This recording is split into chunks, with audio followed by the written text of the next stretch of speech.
ज्येष्ठ मास की अमावस्या को वट सावित्री व्रत किया जाता है। इस दिन सुहागिन स्त्रियां अपने पति की लंबी उम्र के लिए उपवास करती हैं।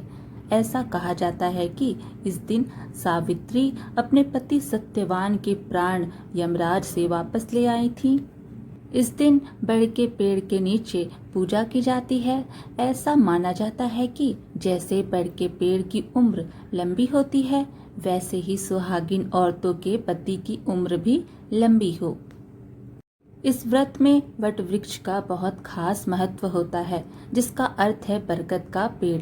इस पेड़ में काफी शाखाएं लटकी हुई होती हैं, जिन्हें सावित्री देवी का रूप माना जाता है। पुराणों के अनुसार बरगद के पेड़ में तीनों देव ब्रह्मा, विष्णु और महेश का वास होता है। इसलिए इस पेड़ की पूजा करने से सौभाग्यवती महिलाओं की अखंड सौभाग्य की कामना पूरी होती है। इस पूजन में सत्यवान और सावित्री की कथा सुने बिना ये व्रत अधूरा माना जाता है। चलिए वट सावित्री की कथा को शुरू करते हैं। भद्र देश के एक राजा थे जिनका नाम अश्वपति था। भद्र देश के राजा अश्वपति के कोई संतान न थी। उन्होंने संतान की प्राप्ति के लिए मंत्रोच्चारण के साथ प्रतिदिन 1,00,000 आहुतियां दी। 18 वर्षों तक यह क्रम जारी रहा। इसके बाद सावित्री देवी ने प्रकट होकर वर दिया कि राजन, तुझे एक तेजस्वी कन्या पैदा होगी। सावित्री देवी की कृपा से जन्म लेने के कारण से कन्या का नाम सावित्री रखा गया। कन्या बड़ी होकर बेहद रूपवान हुई। योग्य वर न मिलने की वजह से सावित्री के पिता दुखी थे। उन्होंने कन्या को स्वयं वर तलाशने भेजा। सावित्री तपोवन में भटकने लगी। वहां साल्व देश के राजा द्युमत्सेन रहते थे, क्योंकि उनका राज्य किसी ने छीन लिया था। उनके पुत्र सत्यवान को देखकर सावित्री ने पति के रूप में उनका वरण किया। ऋषिराज नारद को जब यह बात पता चली तो वह राजा अश्वपति के पास पहुंचे और कहा कि हे राजन, यह क्या कर रहे हैं आप? सत्यवान गुणवान है, धर्मात्मा है और बलवान भी है, पर उसकी आयु बहुत छोटी है। वह अल्पायु है। 1 वर्ष के बाद ही उसकी मृत्यु हो जाएगी। ऋषिराज नारद की बात सुनकर राजा अश्वपति घोर चिंता में डूब गए। सावित्री ने उनसे कारण पूछा तो राजा ने कहा, पुत्री, तुमने जिस राजकुमार को अपने वर के रूप में चुना है वह अल्पायु है। तुम्हें किसी और को अपना जीवन साथी बनाना चाहिए।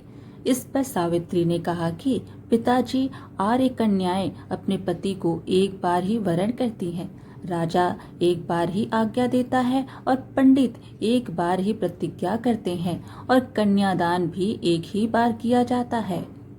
सावित्री हट करने लगी और बोली, मैं सत्यवान से ही विवाह करूंगी।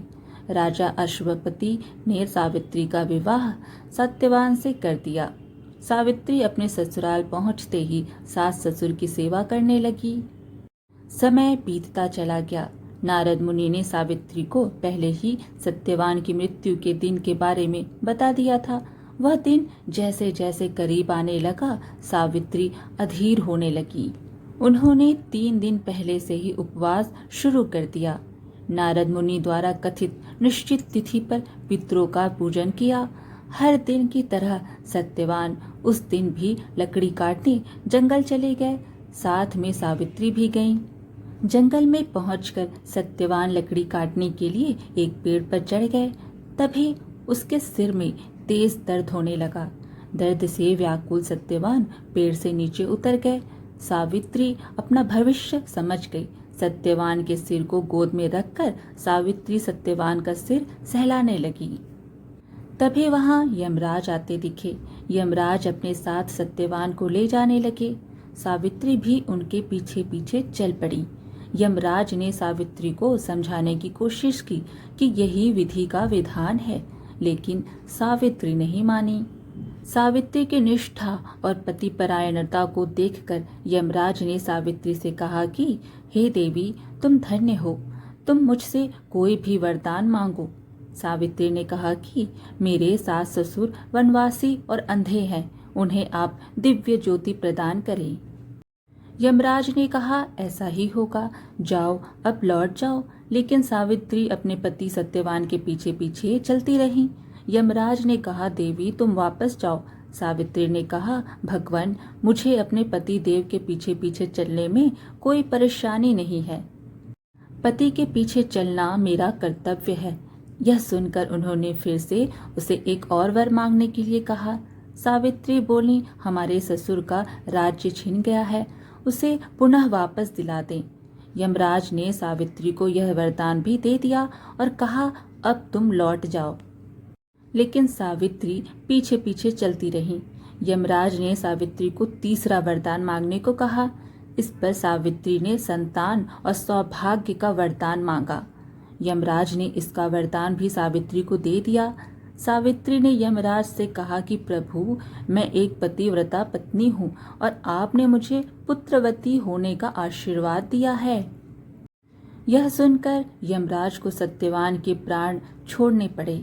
यमराज अंतर्ध्यान हो गए और सावित्री उसी वट वृक्ष के पास आ गईं जहां उसके पति का मृत शरीर पड़ा था। सत्यवान जीवंत हो गया और दोनों खुशी खुशी अपने राज्य की ओर चल पड़े। माता पिता को दिव्य ज्योति प्राप्त हो गई। इस प्रकार सावित्री सत्यवान चिरकाल तक राज्य सुख भोगते रहे। आज की कथा यहीं पर समाप्त हुई। वीडियो पसंद आए तो लाइक शेयर ज़रूर कीजिएगा और ऐसे ही अच्छी अच्छी कहानियाँ सुनने के लिए हमारे चैनल को सब्सक्राइब कर दीजिए। धन्यवाद।